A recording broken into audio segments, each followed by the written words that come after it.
আলহামদুলিল্লাহ, আল্লাহ রাব্বুল আলামিনের কাছে কৃতজ্ঞ হচ্ছি যে আল্লাহ রাব্বুল আলামিন সাইয়্যিদুল আইয়াম জুমার দিনে সাইয়্যিদুল মাকান আল্লাহ রাব্বুল আলামিনের ঘরে আল্লাহ রাব্বুল আলামিনের শ্রেষ্ঠ বান্দা ঈমানদারদেরকে আল্লাহ রাব্বুল আলামিনের সবচেয়ে পছন্দনীয় মজলিস মাজালিসুজ জিকিরে আল্লাহ রাব্বুল আলামিনের কাছে সবচেয়ে প্রিয়তম আমল সেই জুমার সালাতের পূর্বে আগে ভাগে আমাদেরকে আসার বসার তৌফিক, যোগ্যতা, সুস্থতা, মন মানসিকতা, পরিবেশ পরিস্থিতি দান করলেন। সে আল্লাহর কাছে আমরা সর্বাগ্রে তাঁরই শেখানো বাক্যে কালিমাতুশ শুকর আদায় করছি। সকলে পড়ছি আলহামদুলিল্লাহ। দরুদ এবং সালাম বর্ষিত হোক মানবতার মহান মুক্তির দূত আকায়ে নামদার তাজেদারে মদিনা, সর্বগুণে গুণান্বিত দুনিয়ার শ্রেষ্ঠতম মানব জনাবে মুহাম্মদুর রাসূলুল্লাহ সাল্লাল্লাহু আলাইহি ওয়াসাল্লাম। আজকে দীর্ঘদিন পরে এই মসজিদে আবার জুমার জন্য আসতে পারলাম, এই জন্য আল্লাহর কাছে কৃতজ্ঞ আমি। আলহামদুলিল্লাহ, এত দীর্ঘ গ্যাপ এর আগে কখনো এই মসজিদে পড়ে নাই, ভাগে ভাগে মিলানো যায় নাই।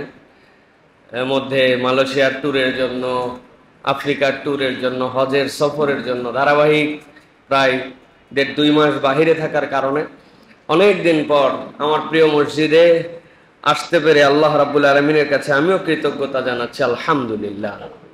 প্রিয় ভাইয়েরা, আজকে জুমা পূর্বই সংক্ষিপ্ত অধিবেশনে, সময় সংক্ষিপ্ত, কিন্তু এত গুরুত্বপূর্ণ একটি বিষয় আমরা শুনব যেটি আমরা হৃদয়ের সাথে যদি একবার জড়িয়ে ফেলতে পারি তাহলে আমরা নিজেদেরকে দুনিয়ার বুকে ভিন্ন রকম একটা মানুষ হিসাবে উপস্থাপন করতে পারবো ইনশাআল্লাহ।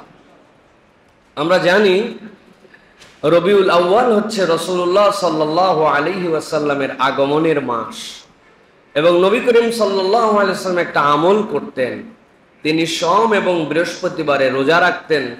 তার কারণ ব্যাখ্যা করে বলেছেন, নিশ্চয় এই দিন আমি দুনিয়াতে এসেছি এবং আল্লাহ রাব্বুল আমিন তাকে নবুয়ত দিয়েছেন।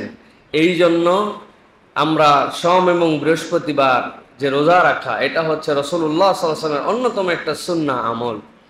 নবী করিম সাল্লাল্লাহু আলাইহি ওয়াসাল্লামের ব্যাপারে এখানে যারা আছি আমরা ঈমান নিয়ে, তারা এই কথা যদি স্বীকার না করি তাহলে আমাদের ঈমান থাকবে না যে আল্লাহ রাসূল সাল্লাল্লাহু আলাইহি ওয়াসাল্লামের থেকে শ্রেষ্ঠতম কোন মানব আল্লাহ রাব্বুল আলামিন সৃষ্টি করেন নাই। এটা যদি আমাদের বিশ্বাস না হয় তাহলে আমাদের ঈমান থাকবে না।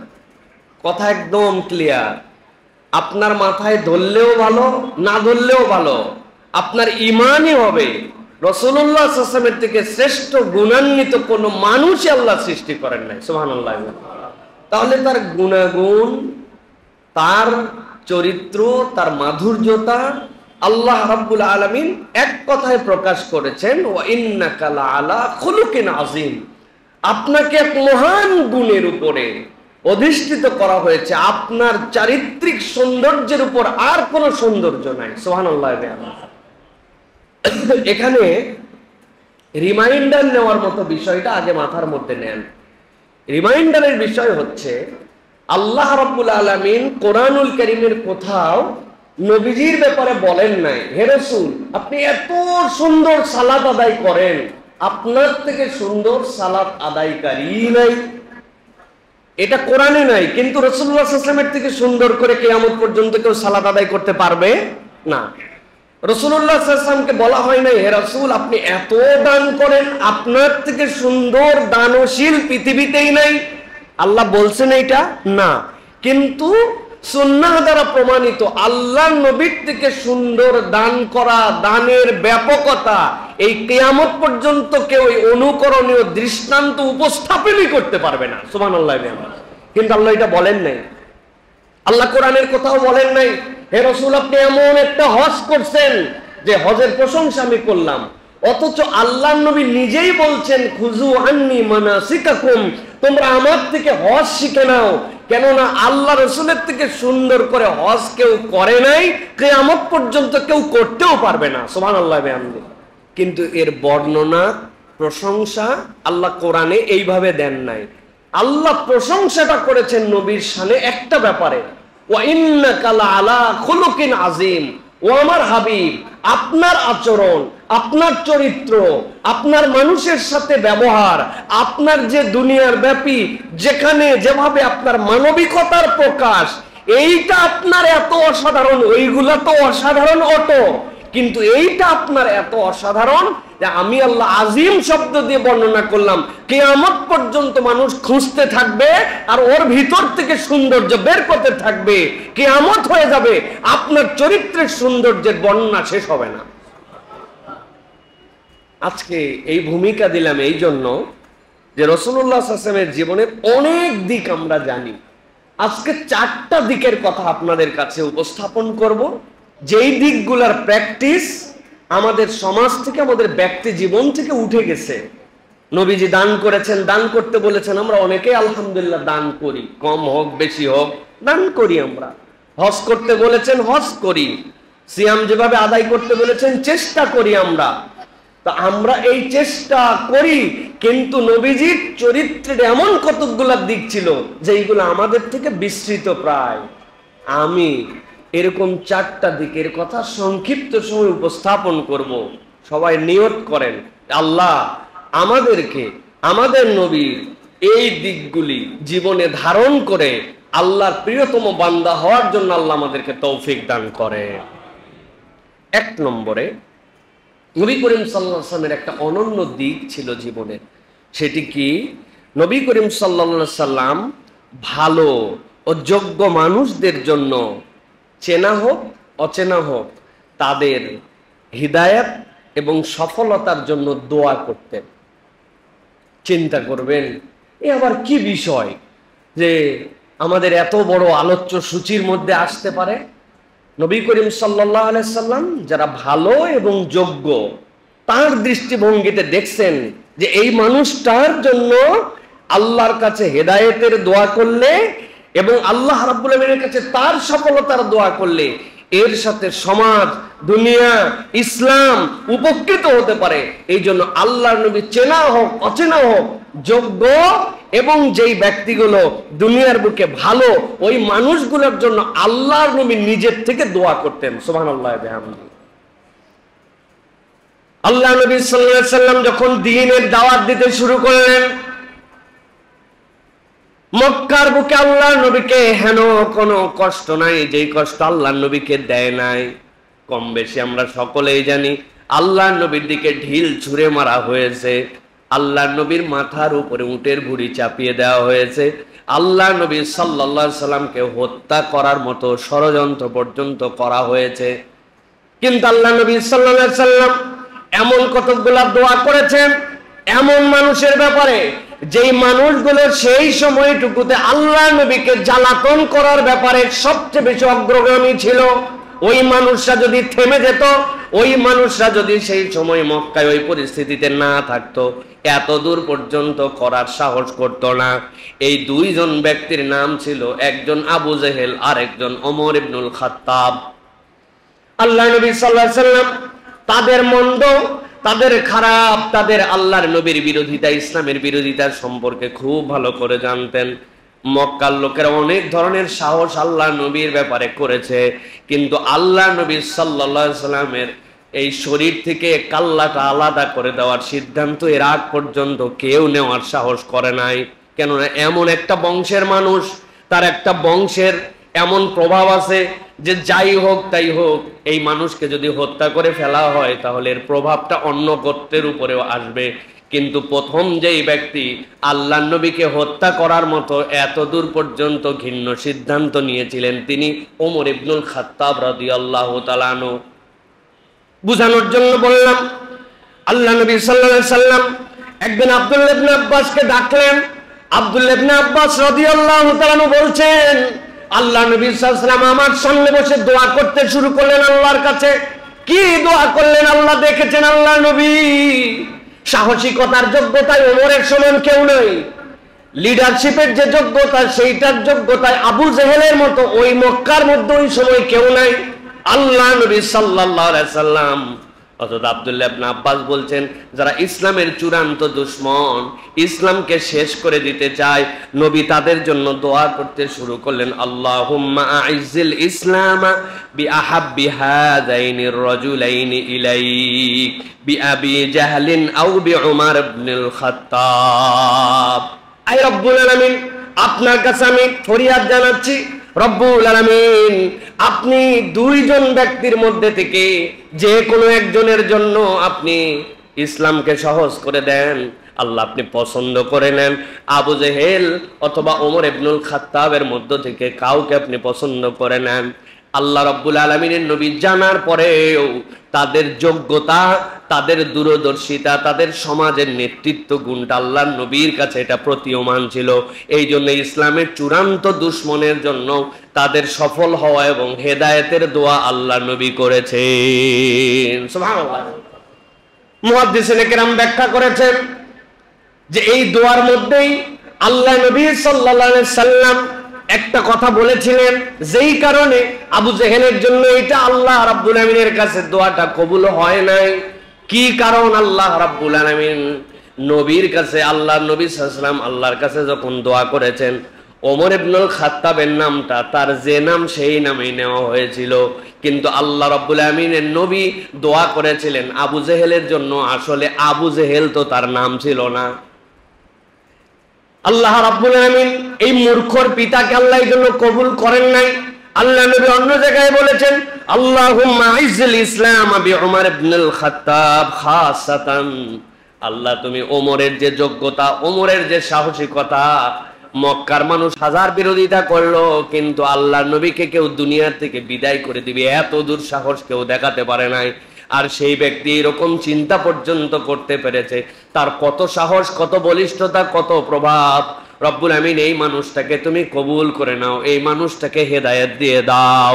আল্লাহ নবী চাইলে তাদের বদদোয়ার দোয়া করতে পারতেন, আল্লাহ নবীর বদদোয়াও কবুল হয়ে যেত, কিন্তু আল্লাহ নবী লোকের সফলতা, ব্যক্তিত্ব, তার গুণাগুণ, তার বলিষ্ঠতা দেখে আল্লাহ নবী সফলতার দোয়া করতে শিখিয়েছেন। সুবহানাল্লাহ। নবী করিম সাল্লাল্লাহু আলাইহি সাল্লামের এখান থেকে আমাদের দীক্ষাটা কি? এই ঘটনা তো সবাই জানি, কিন্তু আমরা আমাদের দিলের প্রশস্ততা কমাতে কমাতে এমন জায়গায় করছি, কারো সফলতা, কারো উৎকর্ষতা, কারো উঠে যাওয়া, কেউ চ্যালেঞ্জ ডিঙায় ফেলতে পারে, এইটা আমার চোখে আর ভালো লাগে না। এদের জন্য দোয়াও করি না, এদের জন্য কামনাও করি না। হতে পারে সে স্বগোত্রীয় অথবা ভিন্ন গোত্রীয়, আমার জন্য দোয়া আসে না। এই দুনিয়াতে ইলন মাস্ক একটা ফ্যাক্টর না ভাই, বিশাল বড় ফ্যাক্টর সে। আপনি আমি কোনোদিন দোয়া করছি যে আল্লাহ এই লোকটা যে এই যে কত ইনোভেশন, পৃথিবী বদল করার মতো তার মাথার মধ্যে আল্লাহ আইডিয়া দিয়েছো, আল্লাহ এই লোকটাকে তুমি হেদায়েতের উপর কবুল করে নাও, এই লোকটাকে তুমি ইসলাম দিয়ে দাও। চিন্তা করছে বজ্জাতের বজ্জাত, ট্রাম্পের সহকারী ছিল আগে, এর জন্য দোয়া করা তো গুনাহ মনে হয়, ঠিক না ভাই? এত দূর বাদ দিলাম, নিজের ভাইয়ের জন্য দোয়া করে না। দুইজন পাশাপাশি দোকান, দুইজন পাশাপাশি প্রতিষ্ঠান, আরেকজনের দোকানে কাস্টমার বেশি যায়, আমার দোকানে কম যায়, সারাদিন খালি দোয়া করে আল্লাহর কাছে, আল্লাহ এর অসুখ হয় না কেন? 7 দিন কত লোকের জ্বর হলো, এর জ্বর হয়ে পড়ে থাকে না কেন? 7 দিন 15 দিন, হ্যাঁ, দোকান বন্ধ থাকে না কেন? মানে আমার ভিতরে জ্বলে, আরেকজন কোরআন দ্রুত মেমোরাইজ করে ফেলতে পারে, তার জন্য আমার দোয়া হয় না, আল্লাহ তাকে যুগশ্রেষ্ঠ আলেম বানায় দাও, সাথে আল্লাহ আমারও একটু দিও। এই হিংসি আমাদের দিলের থেকে যায় না। আবার পরিচয় যদি জানতে হয়, আপনি কে? উম্মতে মুহাম্মদী। আরে ভণ্ড উম্মতে মুহাম্মদী আপনি, আমি। যদি আমরা অপরের সফলতার জন্য দোয়া করতে না পারি, মানুষকে পিক করে নিয়ে তার জন্য সে যেন হেদায়েত পায়, এইটার জন্য দোয়া করতে না পারি, তাহলে আমি কেমন মানুষ? প্রিয় ভাইরা, এটা রাসূলুল্লাহ সাল্লাল্লাহু আলাইহি ওয়াসাল্লামের একটা ইউনিক গুণ ছিল। আপনি একটু ঠান্ডা মাথায় চিন্তা করে দেখেন, এটা বলতে যত সহজ হচ্ছে, কাজটা করা অত সহজ না। দিলটার মধ্যে ভিন্ন রকম পরিবেশ তৈরি হয়ে যায়। নবী করিম সাল্লাল্লাহু আলাইহি ওয়াসাল্লাম মানুষের জন্য, সফলতার জন্য, মানুষ যেন এগিয়ে যায় তার জন্য আল্লাহ নবী দোয়া করতেন, চেনা অচেনা উভয়ের জন্য। অচেনা লোকের জন্য করলে তো আরো বেশি উপকার। নবীজি সাল্লাল্লাহু আলাইহি ওয়াসাল্লাম বলছেন, কেউ যদি তোমার অপরিচিত ভাইয়ের জন্য, অনুপস্থিত ভাইয়ের জন্য দোয়া করে, আল্লাহ সাথে সাথে তার সাথে একটা ফেরেশতাকে দাঁড় করায় দেন, ওই ব্যক্তি অপরিচিত ভাইয়ের জন্য, অনুপস্থিত ভাইয়ের জন্য যা যা দোয়া করে ওই ফেরেশতা আমিন বলে, এবং ওই ফেরেশতা ওই অনুপস্থিতের দোয়াগুলা ওই যেই ব্যক্তি দোয়া করছে তার জন্য করে আল্লাহর কাছে। সুবহানাল্লাহ। আমরা কখনো ওই মানুষের কল্যাণের জন্য আমরা দোয়া করি না, হেদায়েতের দোয়া করি না। নবী করিম সাল্লাল্লাহু আলাইহি ওয়াসাল্লামের একজন প্রিয় সাহাবী ছিলেন হযরত আবু হুরায়রা রাদিয়াল্লাহু তাআলা আনহু। চেনেন তো আপনারা? চেনেন না? 5374টা হাদিস রিওয়ায়াত করেছেন। কিয়ামত পর্যন্ত, যতদিন পর্যন্ত দুনিয়া ধ্বংস হবে না, হযরত আবু হুরায়রা রাদিয়াল্লাহু তাআলা আনহুকে ঈমানদাররা ভালোবাসবে, ঈমানদারদের হৃদয়ে তিনি থাকবেন। কেন? কিভাবে কিভাবে সম্ভব হলো এটা? 4 খলিফার মধ্যে কি উনি ছিলেন? হ্যাঁ, আশারায়ে মুবাশশারার যে 10 জন জান্নাতি তার মধ্যে ছিলেন না। উনি কি শুরু থেকেই মুসলমান ছিলেন? না। কিভাবে? আল্লাহ রাসূল সাল্লাল্লাহু আলাইহি সাল্লামের খেয়াল করেন, একটা হাদিস আসছে,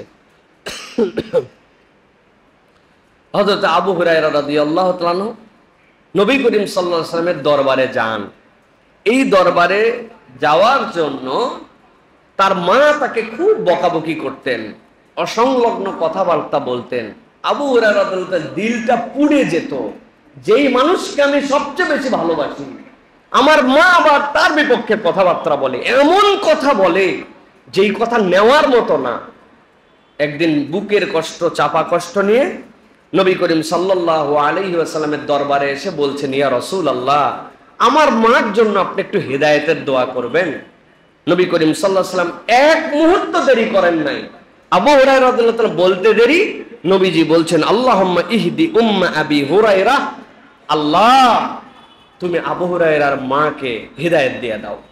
যেই না আল্লাহর নবী এই কথা বলছেন, আবু হুরায়রা রাদিয়াল্লাহু তাআলা ভদ্র মানুষ ছিলেন, নম্র চলাফেরা, উনি একটু দ্রুত বেগে দৌড়ায় বাড়ির দিকে রওনা হয়ে গেছেন।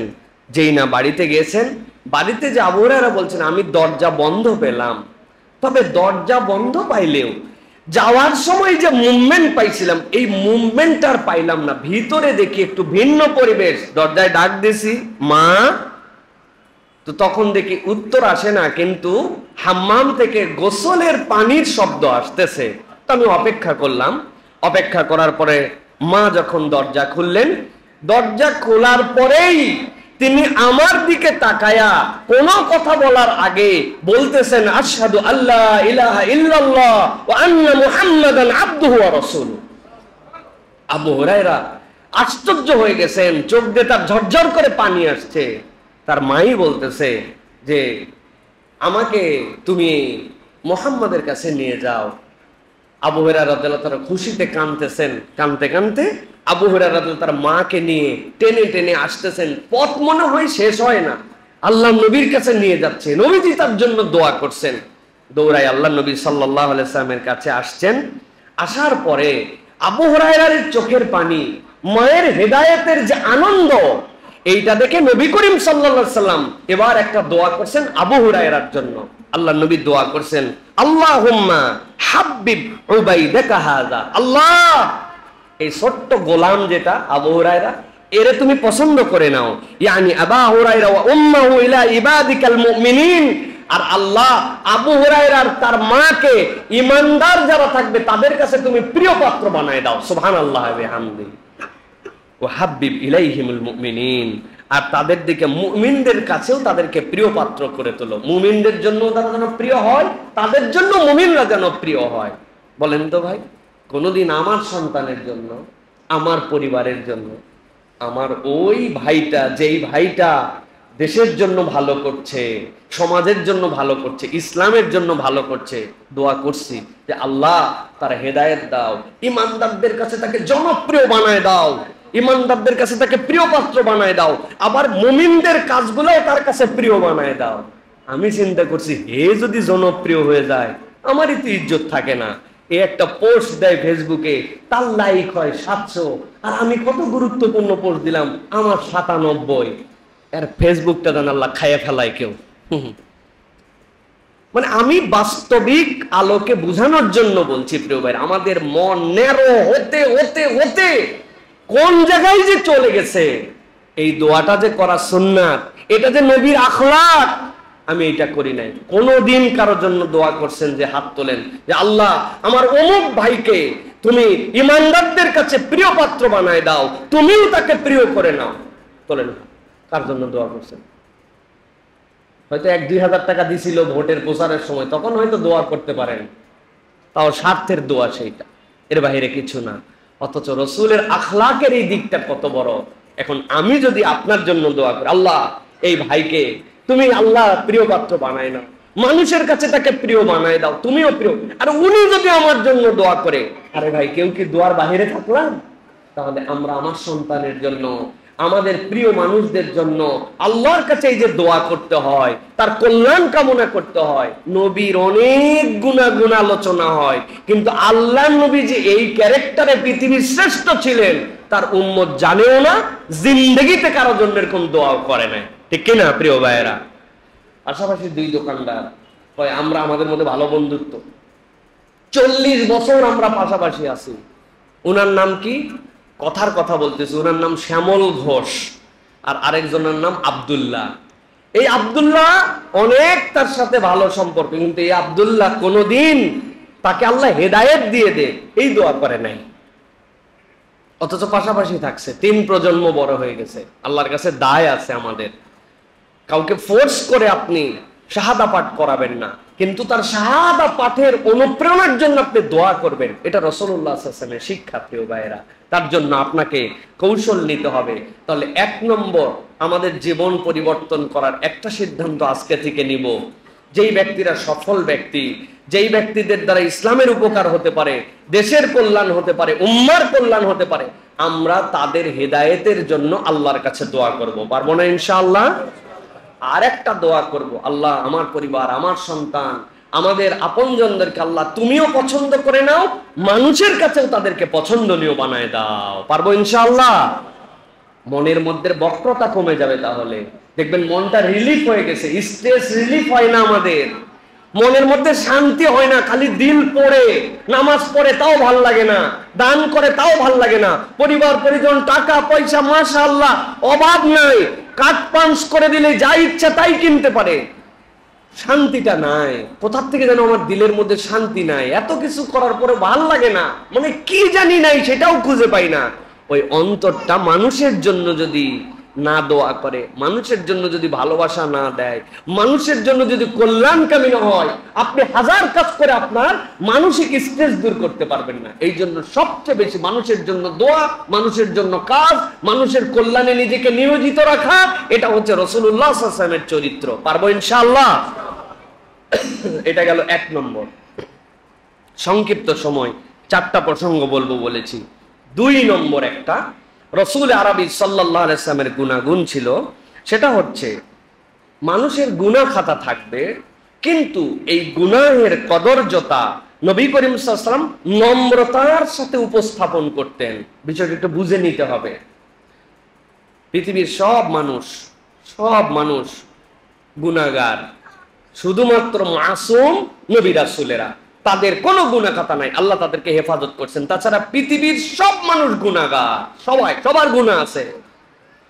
কিন্তু আল্লাহর নবী বলছেন এর মধ্যে থেকে উত্তম গুনাহগারকে যে আল্লাহর কাছে তওবা করে। এরপরে নবী করিম সাল্লাল্লাহু আলাইহি ওয়াসাল্লাম বলছেন, তোমরা কি নবীদের স্তরে উঠতে চাও? হাসন নাসরটা নবীদের মতো হোক, তোমরা কি চাও? বলে হ্যাঁ চাই। কেমনে চাই? নবী করিম সাল্লাল্লাহু আলাইহি ওয়াসাল্লাম বলছেন, আল্লাহর কাছে যে তওবা করে কামাল্লা যামবালাহ, এমন যেন তার গুনাহই নাই। নবীদেরও যেরকম গুনাহ নাই, তওবা করে আল্লাহর কাছে যদি যেতে পারে তাদেরও গুনাহ নাই। সুবহানাল্লাহ। কিন্তু মানুষ মাত্র গুনাহ আছে, গুনাহ হবে। নবী করিম সাল্লাল্লাহু আলাইহি ওয়াসাল্লামের সৌন্দর্যতা ছিল, তিনি গুনাহের কদর্যতা নম্রতার সাথে মানুষকে এমন ভাবে বুঝাতেন যে ওই বান্দার এই বুঝানোর ধরনেই সে তওবা করে ফেলতো। সুবহানাল্লাহ। আবু উমামা রাদিয়াল্লাহু তাআলা আনহু নবী করিম সাল্লাল্লাহু আলাইহি ওয়াসাল্লামের কাছে আসছে। ভালো করে শুনেন, সাহাবায়ে কেরাম পাশ দিয়ে বসে আছে, আবু উমামা আসছেন, ইয়া রাসূলুল্লাহ আপনার কাছে একটা অনুমতি নিতে আসছি, জাস্ট ইয়েস বলে দিবেন আমি চলে যাব। বলো আবু উমামা, কি বিষয় তোমার? বলে ইয়া রাসূলুল্লাহ, আমার তো বিয়ে করা হয় নাই, আমি একটু জেনা করতে চাই, আমাকে জেনার জন্য আপনি অনুমতি দেন। পাশের সাহাবীরা সব বলছে থাম, বেকুব কোথাকার, কিসের অনুমতি নিয়ে আসছিস? মানুষজন নবীর কাছে কথা বলে নাকি? লোকজন বন্ধু বান্ধব যারা তারা গুতা দিয়া তারে গাধা নাকি নবীর কাছে আসছে জেনার অনুমতি নিতে? এটা ব্যাককল কথা, কানা ঘোষা, চিপা চাপা, ধাক্কা ধুক্কা দিয়া তারে কন্ট্রোল করা। নবীজি তো দেখে ফেলছেন, শুনেও ফেলছেন। নবীজি বলেন, আবু আমাকে আসতে দাও, আমার পাশে আসতে দাও। তোমরা কেন ওরে বসাচ্ছ? কেন ওরে চাপা চুপা দিয়া ঘোষা ঘোষা দিয়ে ওরে চুপ করাচ্ছ? আবু মামা ওর কাছে আস। আবু মামা নবী করিম সাল্লাল্লাহু আলাইহি ওয়াসাল্লাম আসছেন, হাদিসের মধ্যে আসছে নবীজি তাকে এমন ভাবে বসাইছেন তার পাশের সাথে নবীজির পাশ লাগানো। বলছেন, আবু মামা তুমি আমার কাছে অনুমতি নিতে আসছো, তবে আমি তোমার কাছে আগে 4টা বিষয় শুনবো, এরপরে তুমি যে সিদ্ধান্ত দিবা তোমার সিদ্ধান্তই সিদ্ধান্ত হবে। বলেন ইয়া রাসূলুল্লাহ, দেখছো এরা সবগুলো আমার সাথে কিরকম করতেছিল? আর নবী করিম সাল্লাল্লাহু আলাইহি ওয়াসাল্লাম জিনিসটা পজিটিভলি নিছেন, নিয়ে আমাকে ডেকে পাশে বসায় বলতেছেন সব কিছু বোঝে না। নবী করিম সাল্লাল্লাহু আলাইহি ওয়াসাল্লাম কত স্নেহ দিয়ে আমারে ঠিক আছে বলেন ইয়া রাসূলুল্লাহ। বলছে, শোনো, তোমার কাছে এসে কেউ যদি বলে আমি তোমার মার সাথে জেনা করতে চাই, আবু মামা অনুমতি দিবা না? বলি ইয়া রাসূলুল্লাহ, আমার মার সাথে? আর আমার মতো যুবক ছেলে বেঁচে থাকতে ওয়াল্লাহি আল্লাহর কসম কোনোভাবে সম্ভব না। গুড, খুবই ভালো ছেলে, তুমি মার সাথে জেনা করার অনুমতি কোনো ছেলে দিতে পারে? ওকে, আচ্ছা মা বা তোমার তো উনি গর্ভধারণ করছে, তোমার বোন একটা উপযুক্ত আছে, বোনের সাথে একজন এসে জেনা করতে চাইছে, ডু অ্যালাউড? তুমি পারমিশন দিবা? ইয়া রাসূলুল্লাহ, আমি একটা ভাই, আর আমার বোনের সাথে কেউ এসে জেনার অনুমতি চাবে, আমার কাছে তো অনুমতি নিয়ে জেনা করবে, কিভাবে এটা সম্ভব? আমার গায়ে রক্ত থাকতে যোগ্য ভাই, একটা সত্যিকার ভাই, এইটাই তার বোনকে কেমনে জেনা করতে দিবে? গুড, আচ্ছা ঠিক আছে, মা বাদ বোন বাদ, তোমার খালা, তোমার মায়ের বোন, তাকে ইয়া রাসূলুল্লাহ খালা মানে কি? খালার সাথে তো মা বলি, খালাম্মা, আমার মায়ের বোন, তার ইজ্জত হানি করবে আর আমি এটা মেনে নিব? ওহ, মায়ের দিকের প্রতি টান থাকে, নানি বাড়ির প্রতি মানুষের টান থাকে, বাদ দিলাম। ফুপু তোমার আব্বার বোন, হ্যাঁ, বলছে আমার বংশ এইটা, আমার ফুপুর বেইজ্জতি মানে আমার বেইজ্জতি, মায়ের থেকে আমার বংশ না, বাপের থেকে আমার বংশ, আমার ফুপুর জন্য কিভাবে আমি অনুমতি দিতে পারি? নবীজি বললেন, দ্যাটস এন্ড। ওকে, তাহলে তোমার মার অনুমতি দিবা না। দুনিয়াতে যত যার কাছে জেনা করতে যাবা সে কারো মা হতে পারে, বোনের সাথে করতে দিবা না, সে কারো বোন হতে পারে। নবী এরপরে মায়ের নানির দিকে নিয়ে আসছেন, খালা, খালার সাথে করতে দিবা না, সে যার সাথে জেনা করবা তার কারো খালা হতে পারে। আর তুমি ফুপুর সাথেও জেনা করতে দিবা না, যেও তোমার কারো দিক থেকে তার বাপের নেসবত হতে পারে। তুমি যদি এই 4 দিকেরই 4টা ডালপালায় কাউকে করতে না দাও, তাহলে তুমি যার সাথে এই কাজ করতে চাও সেও তো এরকম কেউ হতে পারে। ও মামা এখন বলো তোমার কি এই কাজ করা? মাথা নিচু হয়ে গেছে, ইয়া রাসূলুল্লাহ আমি বুঝি নাই, আবেগের তাড়নায় আমি ভুল করে ফেলছি। আল্লাহ নবী কিচ্ছু বললেন না, কাঁধের মধ্যে হাত দিয়ে আবু উমামার জন্য দোয়া করতেছেন, সব সাহাবী দেখতেছে। আল্লাহুম্মা গফির যামবাহ ওয়া তাহহির কলবাহ। আবু উমামা ভুল করে কথা বলছে, আল্লাহ তার গুনাহটা তুমি ক্ষমা করে দাও। গুনাহ করছে কে? আবু মামা। দোয়া করতেছে কে? আল্লাহ নবী। আল্লাহ নবী বলছেন ওয়াতাহহির কলবা, তার অন্তরটাকে তুমি পরিশুদ্ধ করে দাও। ওয়া হাসিন ফারজা, আল্লাহ তার চরিত্রটাকে তুমি সুদর্শন মানে সুস্পষ্ট সুন্দর তাকে বানায় দাও, তার চরিত্রটাকে। আবু উমামার থেকে এরপরে কোন যুবক মদিনাতে ছিল না এত সুন্দর চরিত্রবান, এত সুন্দর নিষ্কলুষ দিলওয়ালা। সুবহানাল্লাহ। তাহলে আপনার আমার কাছে এসে যদি কেউ বলে, এর থেকেও নিম্নমানের কথাও যদি বলে, আমার অ্যাপ্রোচ কি হবে? আর এই অ্যাপ্রোচ রাসূলুল্লাহ সাল্লাল্লাহু আলাইহি ওয়াসাল্লাম শিখালেন। গুনাহ, খারাপ, এই কদর্যটাকে রাসূলুল্লাহ সাল্লাল্লাহু আলাইহি ওয়াসাল্লাম কিভাবে তাকে বুঝায়া তাকে হেদায়েতের রাস্তায় তুলে দিলেন, এই সৌন্দর্যটা আমাদের মধ্যে নাই। এই ফজর পড়ছিস? মাথা হালাই, আমাদের ফজর পড়া হয় নাই। জোহর পড়ছি, আসর পড়ছি, মাগরিব পড়ছি, এশা না। তোর ফজরই নাই আর এশাই নাই, তুই হাকাও বাকি নামাজ পড়ে তুই কি করতেছিস? গর্ধব কোথাকার। ও চিন্তা করছে যদি ফজরই নাই, বাকি নামাজের মূল্য নাই, আগামীকালকের থেকে আল্লাহর দয়ায় জোহর আসর মাগরিব সবই বাদ দিছে। ভালো করছে তো, ঠিক না ভাই? ভালো করে নাই? আরে আমি তো বলছি তার ফজর নাই তো তার কিচ্ছু নাই, অথচ ইন্ডিভিজুয়ালি 5 ওয়াক্তের সালাত আলাদা আলাদা করে ফরজ হইছে। ফজর আলাদা ফরজ, জোহর আলাদা ফরজ। আপনি বলতে পারতেন সুবহানাল্লাহ 3 ওয়াক্ত পড়ে ফেলাইছিস ভাই, খালি ফজরটা বাদ গেছে, এটা পড়লে তো তোর পূর্ণ হয়ে যাবে, পারবি ইনশাআল্লাহ। তোর মোবাইল নাম্বার দিয়ে রাখিস, আমি ওই সময় কল দিব, দিয়ে ডাকবো। উনি কল দিবে না, উনি ডাকবে না, উনি ফজরে নিবে না, কিন্তু কথা বলার সময় এমন একটা ইনজেকশন দিছে যে ওর আমল বরবাদ, ঠিক না ভাই? দেখলাম দান করতেছিস, আবার চকচকা নোট বাইর করে দিচ্ছিস। আরে দেখায় দান করলে কোনো দানই হয় না, এটা ভয়ঙ্কর চক্কর আমরা বুঝি। এর হয়তো মনের মধ্যে এরকম কোনো ইন্টেনশনই ছিল না, কিন্তু আপনি এমন একটা খোঁচা মারছেন যে কসুর দান করা লাগবে, দানই করলাম না, আর দিলটা মাইরে দিলেন আপনি। এটা নবীওয়ালা আখলাক নয়। এই অ্যাপ্রোচটা উম্মতে মুহাম্মাদি হিসাবে একজন আরেকজনের জন্য আমরা করতে পারি না, অথচ আমরা নবীওয়ালা চরিত্রের অধিকারী। বউয়ের সাথে কথা বলার সময় বাউন্ডারিওয়ালা থাকে না, শেষ পর্যন্ত নিয়ে যাইয়া বলছে ময়াকার গয়ে দীর্ঘই কোথাকার, বানান করে দিব, বানান করে দেই না। আহা, আপনি কি গালিটা দিয়ে বসছেন যার সাথে আপনার সম্পর্ক, যার ওই রসে আপনার সন্তান, তার কৃতজ্ঞতার দিকগুলো আপনার একবারও মনে আসে নাই, কিন্তু তার না পাওয়ার দিকটা আপনার কাছে এত ফোর্স করছে যে আপনি এক বাক্যে সব উড়ায় ফেলে দিচ্ছেন। এই চরিত্র আমাদের আছে কিনা? একটু জোরে বলেন, আছে কিনা? পিছনের পোলাপান বিয়ে করেন, আপনারা তো বিয়ে করছেন। এটা নবীজির চরিত্র না। কদর্যতাটা, গুণাটা নম্রতার সাথে প্রকাশ করা, এর মধ্যে একটা আখলাকি চরিত্র থাকবে যেইটার দ্বারা ওই মানুষ হেদায়েতে উদ্বুদ্ধ হবে। কিন্তু আমরা এক্সট্রিম হার্ড লাইন, এই হার্ড লাইন এইটা রাসূলুল্লাহ সাল্লাল্লাহু আলাইহি সাল্লামের চরিত্র ছিল না। আল্লাহ রাব্বুল আলামিন কোরআনে বলছেন, ফাবিমা রাহমাতিম মিনাল্লাহি লিনতা লাহুম ওয়ালাউ কুনতা ফাজ্জান গালিযাল কলবি লানফাদ্দু মিন হাওলিক ফাআফু আনহুম ওয়াস্তাগফির লাহুম। আল্লাহ বলছেন, ও আমার হাবিব, আপনার অন্তরটা এমন ভাবে নরম করে দেওয়া হয়েছে, আপনার আচরণটা এমন ভাবে কোমল বানিয়ে দেওয়া হয়েছে।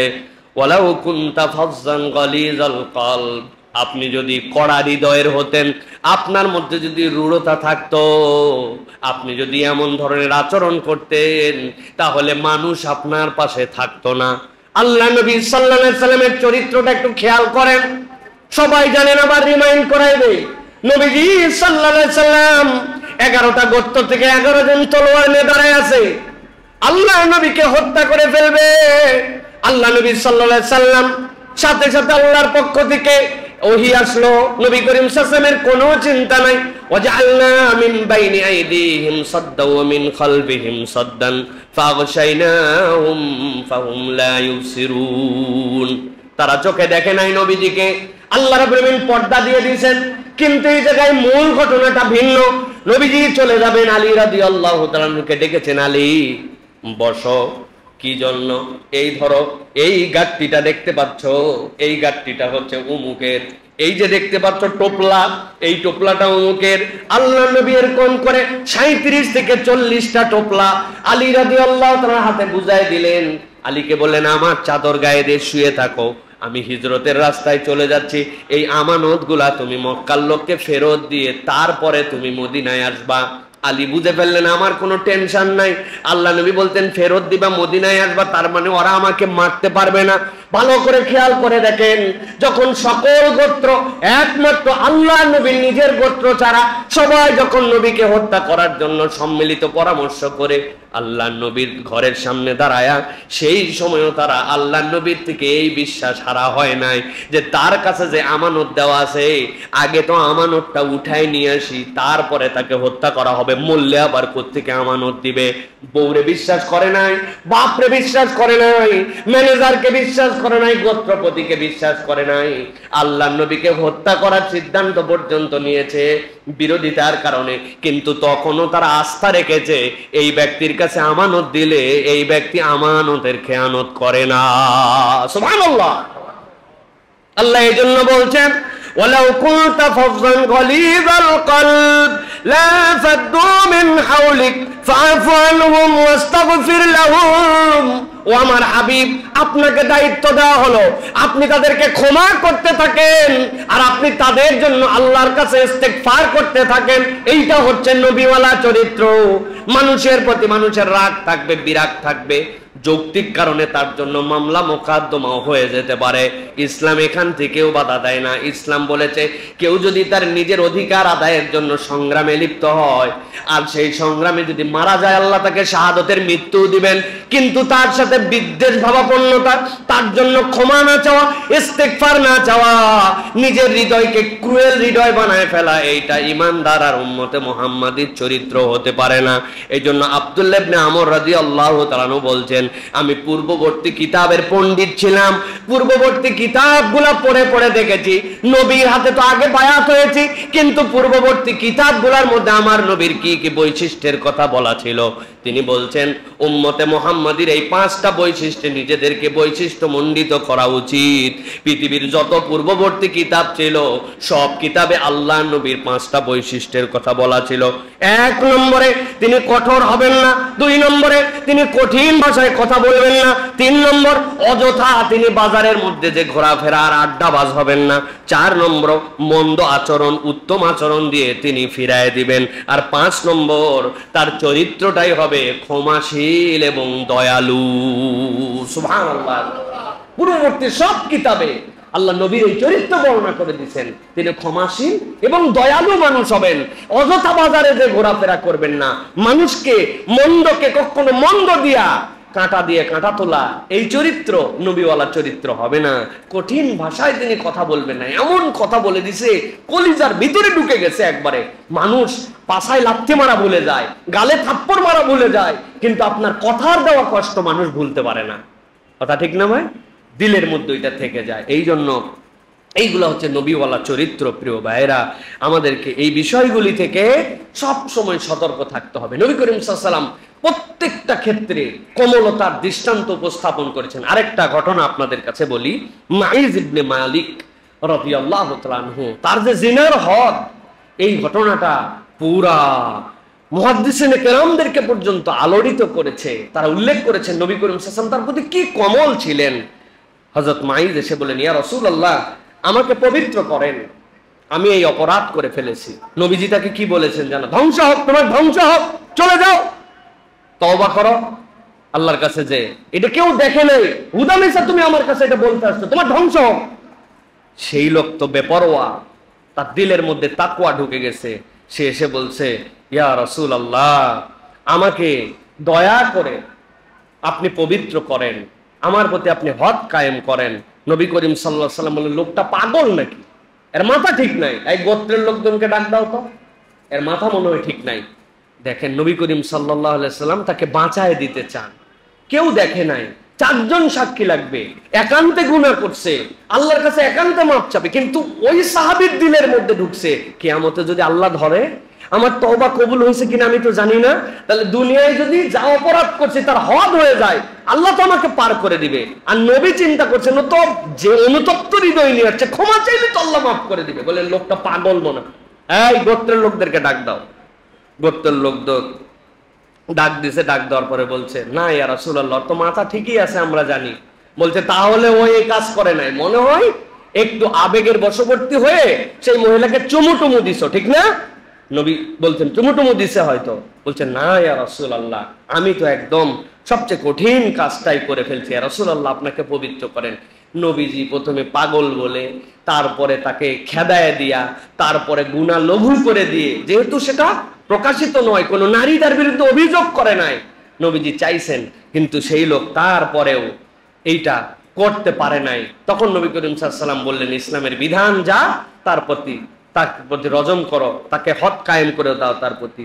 যখন গরকাত বাকি যেটা, ওই বাকি গোরস্থানের পাশে তাকে রজম করা হচ্ছে, এক পর্যায়ে এই বেচারি সহ্য করতে পারে নাই, সহ্য করতে না পারে দৌড়াতে শুরু করলো সে, যে যখন তাকে পাথর নিক্ষেপ করে শেষ করে ফেলা হবে, এই লোডটা নিতে না পারে সে দৌড়াতে শুরু করছে। হযরত মাইজ রাদিয়াল্লাহু তাআলা যখন দৌড়ালেন, পেছনে পেছনে সাহাবায়ে কেরাম তাকে দৌড়ালেন, দৌড়ায়া তারপর তাকে আক্রমণ করে বা তাকে তার প্রতি যে হদ ছিল হদ কায়েম করে তাকে শেষ করা হলো। রাসূলুল্লাহ সাল্লাল্লাহু আলাইহি ওয়াসাল্লামের কাছে যখন এই খবর আসলো, খবর আসার পরে রাসূলুল্লাহ সাল্লাল্লাহু আলাইহি ওয়াসাল্লাম তখন তাদেরকে বললেন, তার পাপই তাকে মৃত্যু পর্যন্ত নিয়ে গেছে, কিন্তু যখন হদ কায়েম করা হচ্ছিল, এই হদের বিধানে সে যখন পালাচ্ছিল তখন তওবা অবস্থায় পালাচ্ছিল। বান্দারা যদি এই অবস্থায় তাকে ছেড়ে দিতে তাহলে আল্লাহ তার তওবা কবুল করে নিতেন। সুবহানাল্লাহ। নবী করিম সাল্লাল্লাহু আলাইহি ওয়াসাল্লাম শেষে বললেন যে তোমরা বলতেছো মাইজের গায়ের রক্ত কারো গায়ে পড়ার কারণে যে একজন পাপিষ্টের রক্ত আমার গায়ে পড়লো, মাইজ এই অবস্থায় যে তওবা করেছিল, পুরা মদিনাবাসীর মধ্যে যদি ওই তওবা ভাগ করে দেওয়া হতো, মদিনাবাসী পুরা মাপ পেয়ে যেত। সুবহানাল্লাহ। রাসূলুল্লাহ সাল্লাল্লাহু আলাইহি ওয়াসাল্লাম মানুষকে প্রায়োরিটি দিয়েছেন, মানুষের খুদ ধরে তাকে শেষ করে দেওয়ার কখন নবী করিম সাল্লাল্লাহু আলাইহি ওয়াসাল্লামের পক্ষে ছিলেন না। নবী করিম সাল্লাল্লাহু আলাইহি ওয়াসাল্লামের চরিত্র ছিল যে তাকে কিভাবে বাঁচায় দেওয়া যায়, তাকে কিভাবে আল্লাহ রাব্বুল আলামিনের কাছ থেকে লঘু বানায় দেওয়া যায়, পাপকে বড় করে দেখানো, এটা আমাদের ইমানদারদের চরিত্র হতে পারে না। এখন আমরা দোষ তালাশ করি, তাই না ভাই? গোপন দোষ। আমি তো বলি ভাগ্যিস ওমর রাদিয়াল্লাহু তাআলা আনহুর সময় ভিডিও ক্যামেরা ছিল না, যদি থাকতো তাহলে ওমর রাদিয়াল্লাহু তাআলা যেভাবে তলোয়ার নিয়ে নবীজিকে হত্যা করার জন্য বেরিয়েছিলেন, এটার একটা ক্লিপ যদি খালি থাকতো তাহলে ওমর রাদিয়াল্লাহু তাআলা যত ভালোই কাজ করুক মাঝে মাঝে ওইটা আনতাম, নবীরে মারতে গেছিলে এখন আবার ফুটানি মারো তুমি, সকল আলগা গল্প দিও না, তোমার অতীত আমার জানা আছে। হ্যাঁ, এই ভিডিও মাঝে মাঝে আমরা পাবলিশ করতাম, ঠিক না ভাই? আমাদের এখন বর্তমান ক্যারেক্টার তো তাই। আমরা কে কাকে, কার কদর্যতাকে প্রয়োজন অনুযায়ী সামনে নিয়েছে তাকে শেষ করে দিব, এই টেন্ডেন্সির দুনিয়া চলতেছে। আর এইটাতে আমাদের থেকে আগায়া এই মুহূর্তে পৃথিবীর কেউ নাই, আমরা এই দিক দিয়ে 1 নম্বরে আছে, ঠিক না ভাই? এই একটা দিকে অন্তত আমরা আগাতে পারছি, আলহামদুলিল্লাহ বলেন। আলহামদুলিল্লাহ তো না? নাউযুবিল্লাহি মিন যালিক। প্রিয় ভাইয়েরা, এই জন্য আল্লাহ রাব্বুল আলামিন কোরআনুল কারীমের মধ্যে বলছেন আকিমিস সালাতা তারাফাইন নাহার ওয়া যুলাফাম মিনাল লাইল, তোমরা সালাতের ব্যাপারে সংরক্ষণশীল হও। ইন্নাল হাসানাত ইউযহিবনাস সাইয়্যাত, নিশ্চয় কল্যাণ দিয়ে কেবল অকল্যাণ দূর করা যায়, এগুলা ঢেকে ফেলে। যখন আমি সওয়াবের কাজ করব, মানুষের জন্য আন্তরিক হব, তখন আমার এই গুনাহ খাতাগুলা ঢেকে দেন আল্লাহ। প্রিয় ভাইরা, এবার 3 নম্বর, একদম সময় সংক্ষেপ এই জন্য বলি। প্রিয় ভাই, নবী করিম সাল্লাল্লাহু আলাইহি ওয়াসাল্লামের আরেকটা চরিত্র ছিল, শিশুদেরকে তিনি এত বেশি আদর যত্নে বড় করছেন যেটা অন্য কোনো মানুষের দ্বারা সম্ভবই নয়। শিশুদের ক্ষেত্রে রাসূলুল্লাহ সাল্লাল্লাহু আলাইহি ওয়াসাল্লাম এত বেশি যত্নশীল ছিলেন। আমরা শিশুদের ব্যাপারে যত্নশীল নই। বলে কে বলছে হুজুর? ভালো স্কুলে ভর্তি করার জন্য চেষ্টা করি, সকালে নিয়ে যাই, বিকালে নিয়ে আসি, যা কিনতে চাই তাই কিনে দেই। এইটুকুই কেবল শিশুদের যত্ন নয়, তার চারিত্রিক বিকাশ, তার ব্যক্তিত্ব গঠনে আল্লাহ নবী সাল্লাল্লাহু আলাইহি ওয়াসাল্লামের যে এফোর্ট ছিল, এইগুলোর অনেকগুলো আমরা জানি না। আমি একদম সংক্ষেপে 3টা উদাহরণ দেই, খেয়াল করেন। মদিনার প্রথম শিশু কে ছিলেন? মদিনার প্রথম শিশু ছিলেন আব্দুল্লাহ। হযরত আসমা রাদিয়াল্লাহু তাআলা আনহার সন্তান, মক্কা থেকে মদিনায় হিজরত করে কুবায় আছেন, তখনও মদিনায় ঢুকতেই পারেন নাই, কুবা পল্লীতে অবস্থান করতেছেন। এই সময় প্রথম শিশু হলো যেই ব্যক্তি, আল্লাহর নবী তার নাম রাখলেন আব্দুল্লাহ। মুহাজিরদের মধ্যে খুশির হিল্লোল পড়ে গেল যে এখনো আমরা আমাদের ঘরে পৌঁছাতে পারে নাই, আল্লাহ আমাদেরকে একটা সন্তান দিয়ে দিয়েছে। সুবহানাল্লাহ। তারা খুশি হলো। কিন্তু নবী করিম সাল্লাল্লাহু আলাইহি ওয়াসাল্লাম কেবল খুশি হলেন না, ডাক দিলেন। ডাক একটা খেজুর মুখে নিলেন, চিবালেন, চিবাবে খেজুর আর লালা সহ ওই বাচ্চার মুখের মধ্যে লাগায় দিলেন। এটাকে বলা হয় তাহনিক। এইটার সাথে একটা বিরাট বড় গুণাগুণ জড়িত আছে। যেই ব্যক্তিরা কবিরা গুনাহ করেন না, নেককার হিসাবে আপনি চেনেন, ওই ব্যক্তির যে প্রভাব, ওই প্রভাবটা ওই বাচ্চার মধ্যে যায়। এই জন্য নবী করিম সাল্লাল্লাহু আলাইহি ওয়াসাল্লাম খেজুর চিবায়া মুখে লালা সহ তার মুখের মধ্যে দিলেন। আমরা আমাদের বাচ্চার জন্য কত প্রস্তুতি নেই, কিন্তু আমার বাচ্চা হওয়ার পরে তার কানে আজান দেওয়া হবে কিনা, তাকে তাহনিকটা কে করাবে, এরকম পছন্দনীয় বুজুর্গ, ভালো মানুষ, নেককার, ইমাম, অথবা আমার দাদা, বাপ, কেউ কোনো একজন যাকে আমার পছন্দ হয়, যার গুণাগুণ, যার চরিত্র আমার কাছে পরিষ্কার, যেই মানুষটা ভালো মানুষ, তার সাথে আমার বাচ্চার এই নেসবতটা যেন যুক্ত হয়, এই প্রচেষ্টাটা আমরা করি না। অথচ রাসূলুল্লাহ সাল্লাল্লাহু আলাইহি সাল্লামের এইটা অভ্যাস ছিল। হযরত আবু উসাইদ রাদিয়াল্লাহু তাআলা সদ্য শিশু নবী করিম সাল্লাল্লাহু আলাইহি ওয়াসাল্লাম তার কোলের উপরে রাখলেন, রাখার পরে বললেন এর নাম মুনজির রেখে দিলাম। আশপাশের সাহাবীরা চিন্তা করলেন এত ডিফিকাল্ট একটা নাম নবী করিম সাল্লাল্লাহু আলাইহি ওয়াসাল্লাম কেন রাখলেন? পরে রাসূলুল্লাহ সাল্লাল্লাহু আলাইহি ওয়াসাল্লাম ব্যাখ্যা করছেন যে শোনো, বীরে মাউনার যে ঘটনা, যেখানে আল্লাহর নবীর পক্ষে যাওয়ার পরে বহুত সাহাবায়ে কেরামকে কৌশলের মধ্যে ফেলে হত্যা করে ফেলা হয়েছে, এই আবু উসাইদ রাদিয়াল্লাহু তাআলার সদ্য ভূমিষ্ঠ যে শিশু আবু উসাইদের আব্বা ওই বীরে মাউনার মধ্যে ছিলেন, তার নাম ছিল মুনজির। আল্লাহর নবী দাদার নামে নাতির নাম রাখলেন, রেখে বললেন ইনশাআল্লাহ তোমার বংশে যেই মানুষ হারাইছে আল্লাহ এই সন্তানটাকে দিয়ে তোমার গৌরব আবার ফিরায় দিবেন। সুবহানাল্লাহ। সান্ত্বনা দিয়ে দিলেন, শিশুর মধ্যে একটা বীরত্বের গাঁথা তার মধ্যে ঢুকায় দিলেন, তার নামের মধ্যে একটা প্রভাব এই সৃষ্টি করবে এরকম একটা নাম ঢুকায় দিলেন। আমরা সাহাবীদের নামে নাম রাখতে লজ্জা পাই, অথচ আপনারা অবাক হয়ে যাবেন, হাদিসের মধ্যে আছে আব্দুল্লাহ ইবনে আব্দুল্লাহ ইবনে আব্দুল্লাহ, আব্দুল্লাহ ছেলেরও নাম, বাপেরও নাম, দাদারও নাম, তিনজনই আব্দুল্লাহ। অথচ বলে আমার ফ্যামিলির মধ্যে হুজুর এই নাম আছে, স্বাস্থ্য ভাইয়ের নামই হচ্ছে আব্দুর রহমান, অতএব আর রাখা যাবে না। খুঁজে খাইজে নাম রাখছে রামিম, কোরআন শরীফ থেকে। সুন্দর নাম না? রামিম মানে হচ্ছে জাহান্নামীদের জন্য পচা পুঁজ। ওই ছেলের নাম রাখছে রামিম। আরেক মহিলার নাম রাখছে তানিয়া, এত সুন্দর তানিয়া। ওই মহিলা সারা জীবন অসুস্থ, তানিয়া মানে ঝিমুনি, ঘুমানোর আগে যে কুঁচা ধরে থাকে ওইটাকে বলে তানিয়া। উনি মোহাম্মত করেন নাম তানিয়া রাখছে। এই মহিলা সারা জীবন কোনো কাজে স্পিড পায় না। এইরকম আমরা আজগুবি আন্দাজি আমরা নাম রেখে দিছি, অথচ নাম রাখার ক্ষেত্রেও। আচ্ছা বলেন তো, বাংলাদেশে একটা জাহাজ আছে যেটা কোনো লঞ্চ টঞ্চ ডুবে গেলে ওইটাতে উদ্ধার করে, নাম কি জানেন? কি? হামজা। দেখছেন, নামের একটা ভার আছে, না বুঝেই নাম রাখে নাই। এই নামের বুনিয়ানুম মারসুস মনে আছে তো? হ্যাঁ, F-16 আর বুনিয়ানুম মারসুস ভুলে গেছেন আপনারা না?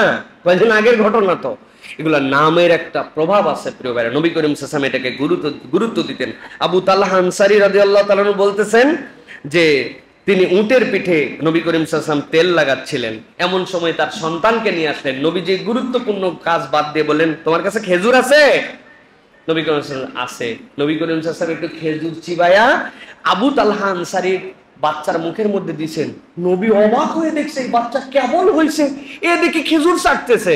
নবী বলছে আনসারীদের কাছে খেজুর খুব পছন্দ হয়েছে, ছোটবেলাতে খেজুর খায়। সুবহানাল্লাহ। এই যে বাচ্চাদের ক্ষেত্রে নবী করিম সাল্লাল্লাহু আলাইহি ওয়াসাল্লামের টেক কেয়ার, এইগুলো আল্লাহর নবী বাচ্চাদের ব্যক্তিত্ব গঠনের ক্ষেত্রে খুব বেশি গুরুত্ব দিতেন। প্রিয় ভাইয়েরা, অনেক ঘটনা আছে আমার কাছে যেগুলো মনে করেছিলাম যে আপনাদের কাছে জানানো দরকার। নবী করিম সাল্লাল্লাহু আলাইহি ওয়াসাল্লামের কাছে উম্মে কায়েস বিনতে মেহসান নবীর কাছে নিয়ে আসে, ইয়া রাসূলুল্লাহ এই বাচ্চাটা খায় না। নবী করিম সাল্লাল্লাহু আলাইহি ওয়াসাল্লামের কোলে এসে প্রসাব করে দিছে। চিন্তা করছেন কি কপালওয়ালা বাচ্চা, তার বাপ মা নিয়ে আসছে, ইয়া রাসূলুল্লাহ বাচ্চা খায় না, আর নবীর কোলে উঠে আল্লাহ নবী সাল্লাল্লাহু আলাইহি ওয়াসাল্লামের কোলে উঠে প্রসাব করে দিছে। নবী করিম সাল্লাল্লাহু আলাইহি ওয়াসাল্লাম তার জন্য দোয়া করেছেন। প্রিয় ভাইয়েরা, আল্লাহ রাব্বুল আলামিন নবী করিম সাল্লাল্লাহু আলাইহি ওয়াসাল্লামের শিখিয়েছিলেন, এই জন্য নবীজি তাকে প্রথমে তাহনিক করতেন। এই খাওয়ানোটা আমরা নাম দিয়েছি মুখে ভাত। কতদিন পর? 6 মাস পর, 8 মাস পর। অথচ আল্লাহ নবী হওয়ার পরে তাহনিক করতেন, তার একটা সুন্দর নাম রাখতেন আর তার জন্য দোয়া করতেন, আল্লাহুম্মা ফাক্কিহু ফিদ্দীন ওয়া আল্লিমহু তাওয়িল। এগুলো বরকত প্রিয় ভাইরা, এগুলো বাচ্চাদের ব্যক্তিত্ব গঠনে বড় হওয়ার ক্ষেত্রে একটা পাথেয়। নবী করিম সাল্লাল্লাহু আলাইহি ওয়াসাল্লাম এগুলা মিস করতেন না। উপহার দেওয়া, বাচ্চাদেরকে নবী করিম সাল্লাল্লাহু আলাইহি ওয়াসাল্লাম গিফট দিতেন। নবী করিম সাল্লাল্লাহু আলাইহি ওয়াসাল্লাম থেকে বর্ণিত আসছে, আবু হুরায়রা রাদিয়াল্লাহু তাআলা বলছেন যখন আমাদের ফসল কাটা হতো, ফসল কাটার পর নবীজি খুঁজতেন সবচেয়ে কিডসকে, সবচেয়ে বেবিকে ডাক দাও। সবচেয়ে ছোটটারে আল্লাহর নবী সাল্লাল্লাহু আলাইহি ওয়াসাল্লাম নিয়ে আসতেন, নিয়ে এসে খেজুরের প্রথম ছড়াটা তার হাতে ধরায় দিতেন। সুবহানাল্লাহ বলবেন না? না। আহা, নবী করিম সাল্লাল্লাহু আলাইহি ওয়াসাল্লামের উপর দোয়া করেছেন, আল্লাহুম্মা বারিক লানা ফি মাদিনাতিনা ওয়া ফি সামারিনা ওয়া ফি মুদ্দিনা ওয়া ফি সাইনা বারাকাতাম মা বারাকা। আল্লাহ আমাদের মদিনায় বরকত দিয়ে দাও, আল্লাহ আমাদের ওজনের নিক্তিতে বরকত দিয়ে দাও, আল্লাহ আমাদের মাপ যন্ত্রে বরকত দিয়ে দাও, বরকতের পরে বরকত দাও।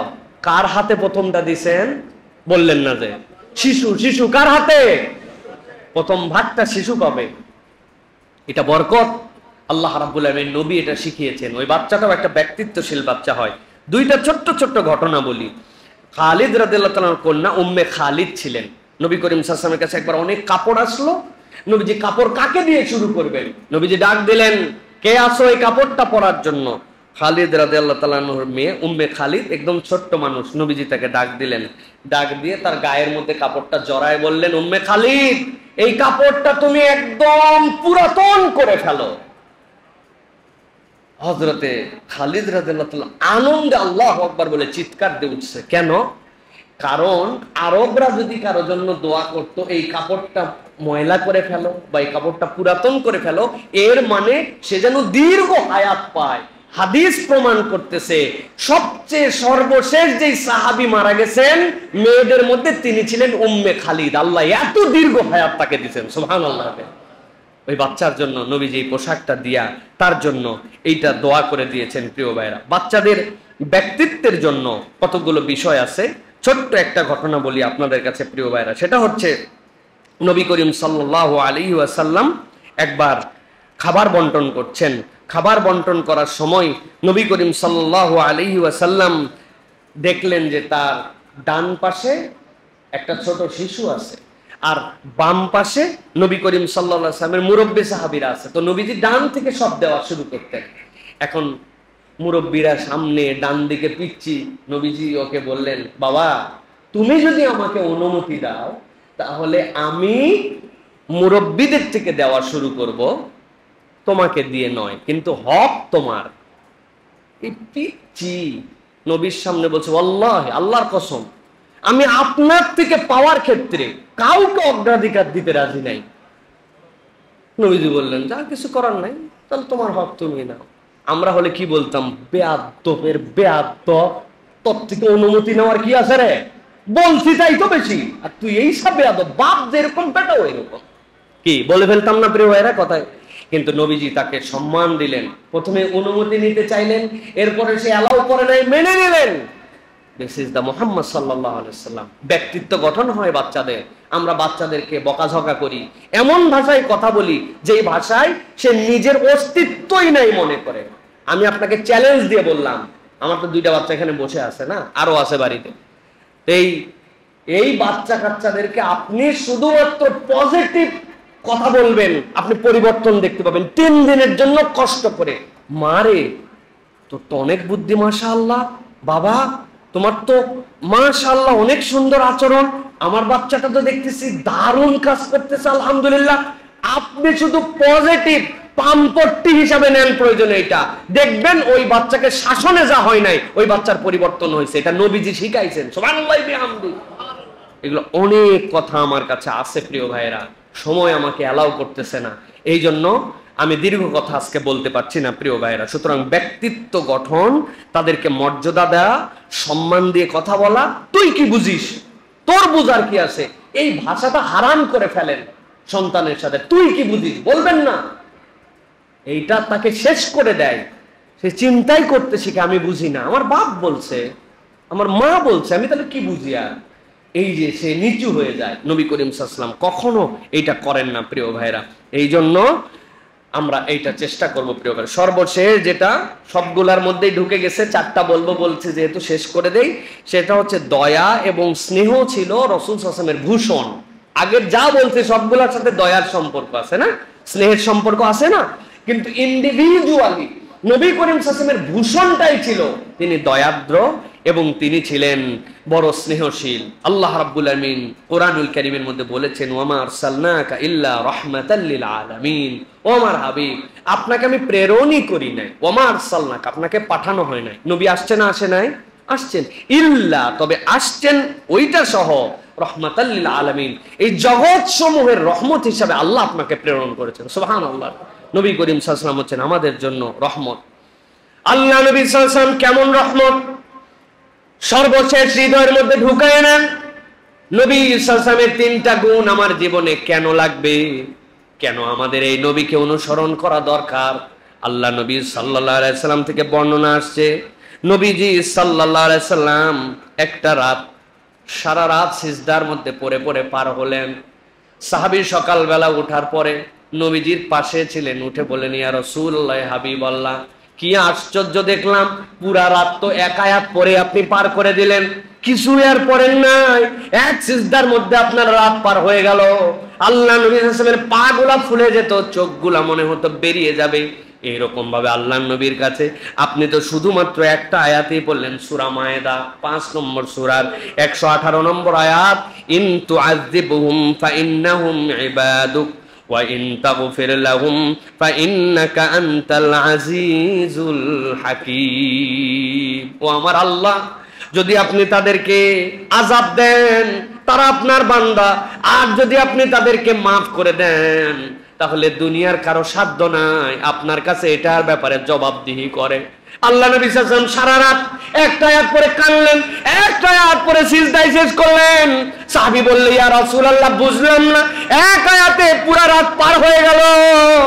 আল্লাহ নবীর সাথে সাথে উত্তর দিচ্ছেন, ও আমার সাহাবী, এমনি এমনি এই আয়াত আমি পড়ি নাই, এইটার পিছনে কারণ ছিল রে, আমি আমার উম্মতের জন্য আল্লাহর কাছে ক্ষমা চেয়েছি, আমার উম্মতকে আল্লাহ যেন মাফ করে দেন, এই জন্য সারা রাত আল্লাহর কাছে আমি নিবেদন দিয়েছি।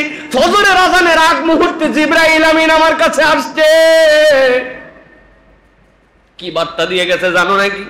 নবীজি বলছেন, ইন্নী সালতু রাব্বিশ শাফাআতা লি উম্মতি ওয়া হিয়া নাইলা, আমি সারা রাত আল্লাহর কাছে আয়াত পড়ে পড়ে আমার উম্মতের জন্য শাফাআত চেয়েছি। ফজরের আগে জিবরাইল আমিন এসে বলছে, আপনার এই আবেদন আল্লাহ মঞ্জুর করে নিছেন। ওয়া হিয়া নাইলা, আল্লাহ রাব্বুল আমিন কবুল করেছেন, তবে ছোট্ট একটা শর্ত দিয়েছেন।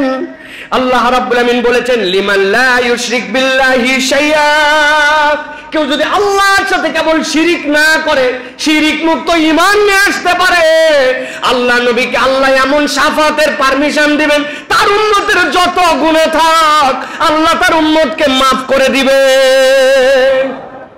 রাত এক আয়াত পর আল্লাহর কাছে আবেদন পর্যন্ত দিয়েছেন। আল্লাহ রাব্বুল আমিন এই জন্য আমার নবীর থেকে বিনয়, আমার নবীর থেকে কমল, আমার নবীর থেকে স্নেহশীল কোনো মানুষ পাঠান নাই। উম্মতে মুহাম্মাদীর পরিচয় কখনো রাগান্বিত, রূঢ় স্বভাবের, উগ্র স্বভাবের মানুষের পরিচয় হতে পারে না।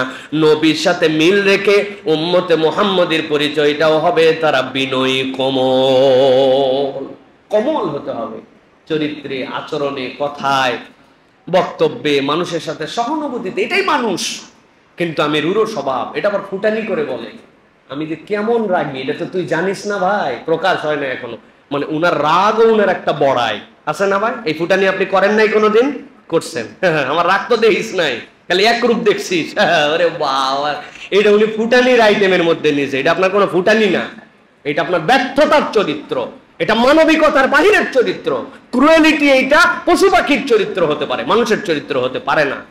যদি হয় আপনাকে চেঞ্জ করতে হবে। প্রিয় ভাইরা, আল্লাহ বলে, ওয়াকফির জানাহাকা লিমান ইত্তাবাআকা মিনাল মুমিনিন, ও আমার হাবিব, আপনি পাখির মতো আপনার ডানাগুলাকে বের করে দেন ইমানদারদের জন্য। ওর নিচে তার আশ্রয় নিবে, নবীর কাছে আশ্রয়। নবীকে দেখলে শান্তি লাগে, তার আচরণ, তার ব্যক্তিত্ব এগুলা প্রভাবিত করে, অথচ উম্মতে মুহাম্মদী আমাদেরকে প্রভাবিত করে না। প্রিয় ভাইরা, এই জন্য বলবো আমাদের জন্য, প্রিয় ভাইরা, এই আমাদের সকলকে বিনয়ী হওয়ার জন্য চেষ্টা করা উচিত। আমাদের সব মানুষকে রাসূলুল্লাহ সাল্লাল্লাহু আলাইহি ওয়াসাল্লামের এই জন্ম মাস যেটা আমরা বলতেছি, এটাতে সিরাহ পাঠে আমাদের জন্য উদ্বুদ্ধ হওয়া উচিত। প্রিয় ভাইরা, আসেন আজকে আমরা একটা শপথ নেই এই 4 গুণাগুণের সাথে, যে এই মাস থেকে আমরা যে কোনো একটা সিরা, যে কোনো একটা নবী চরিত আমরা পড়তে শুরু করব ইনশাআল্লাহ। পারবো ইনশাআল্লাহ? আন্দাজে ইনশাআল্লাহ বলবেন। এই ইনশাআল্লাহ মানে ফাঁকি দেওয়া ইনশাআল্লাহ, যে ইনশাআল্লাহ বলার সাথে সাথে মুখ দিয়ে বলে ফেলে, এই ইনশাআল্লাহ বিপজ্জনক। ইনশাআল্লাহ কার্যকর ইনশাআল্লাহ বলতে হবে। একটা বই কিনবো ইনশাআল্লাহ, পারবেন ইনশাআল্লাহ? আগের একটা বই আছে, ওই বই আপনি কি বলবো আর, মন খারাপের অনেক কথা আছে। আপনার বাড়িতে বহুত ধরনের উপন্যাস আছে, কিন্তু বহুত ধরনের নবী চরিত নাই। আছে নবী চরিত বহুত ধরনের নবী চরিত আপনার থাকলে সমস্যা কোথায়? কত ধরনের নবী সাল্লাল্লাহু আলাইহি সাল্লামের জীবন বৃত্তান্তর বই আসতেছে, যেগুলো আমরা পড়ি না। আমরা একটা চুজ করে, পছন্দ করে একটা নবীর জীবনী পড়বো। যারা বিগিনার একদম শুরু করতেছেন, আর রাহিকুল মাকতুম দিয়ে শুরু করতে পারেন।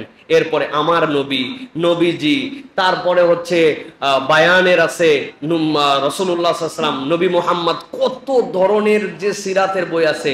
আপনার এরকম একটা আনন্দ হয় না যে আমার বাড়িতে কেউ আসলে বলতে পারবো যে এই দেখেন আমার একটা সেলফ আছে বানাইছি, ওখানে 20 ধরনের নবীজির জীবনী আছে, এবং এগুলো আমি সবগুলা পড়ছি, মাঝে মাঝে কলম দিয়ে দাগ দিছি। কত কিছু দেখান আপনি, শোপিস দেখান, শোকেস দেখান, প্লেট দেখান, বাসন দেখান, জীবনে ব্যবহার করেন। এই যে সাজায় রাখছে, কবে যে খাবেন আপনার শোকেসের ওই থালা বাসনটাতে। বাচ্চা কাচ্চা বুড়ো হয়ে গেল, তাও মা বাইর করে কোনোদিন খাওয়ালো না, এই ডিনার সেট সাজায় রেখে দিয়েছেন আপনি। কিন্তু আপনার বাড়িতে নবী করিম সাল্লাল্লাহু আলাইহি ওয়াসাল্লাম এরকম চারিত্রিক বৈশিষ্ট্যের বিভিন্ন বই খুঁজে খুঁজে প্রত্যেক বছর একটা দুটা বই পড়ছেন, কিনছেন। পারবেন ইনশাআল্লাহ? পারবেন ইনশাআল্লাহ? মানে আমি যদি বেঁচে থাকি তাহলে মাসের শেষ জুমা, আশা করতেছি আগামী মাসের শেষ জুমাটা দিয়ে তারপর আবার একটু দেশের বাইরে যাব, কিন্তু এখানে দিতে পারবো। ওই সময় হাত তোলালে হাত তুলতে পারবেন তো হুজুর, যে আমি যে কোন একটা চটি বই হলেও নবীজির জীবনীর একটা বই আমি পড়ে শেষ করছি? কারা কারা এই শপথ নিতে পারেন ইনশাআল্লাহ? দেখি ছাত্ররা। কি বাবা তোমাদের কি সমস্যা বাবা? তালেবে ইলমদের কাজই তো পড়া এটা। আচ্ছা, হয়তো এখনো মেশকাতে ওঠে নাই, বড় হয় নাই। সামুয়েলে তিরমিজি বড় ভাইয়েরটা নিয়ে পড়ো, যে নবী করিম সাল্লাল্লাহু আলাইহি ওয়াসাল্লামের চরিত্রের 5টা জিনিস নোট করছি আমি, যে নবী করিম সাল্লাল্লাহু আলাইহি ওয়াসাল্লামের জীবন থেকে এই 5টা জিনিস আমার ভালো লাগছে।